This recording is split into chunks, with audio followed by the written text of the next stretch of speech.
Here we have your shoulder lateral pin loaded machine.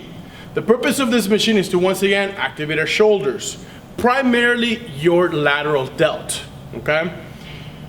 This machine has a few different areas of adjustment. The first one is your chest pad, the second one is your seat, and the third one is your weight stack.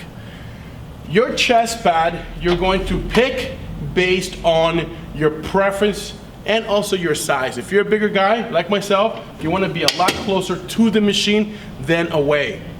The second area is going to be your seat.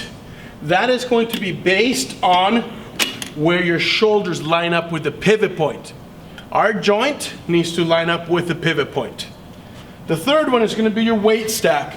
Adjust that accordingly, and the only way to know that is by practicing and using it over a time period. I'm going to go ahead, get myself into the machine, set my chest up nice and high to it, okay? Grab a handle, you're going to breathe in, and as you exhale, you abduct the shoulders by raising the elbows towards the ceiling. Breathing in on the way down, exhaling on the way back up. Breathing in, breathing out.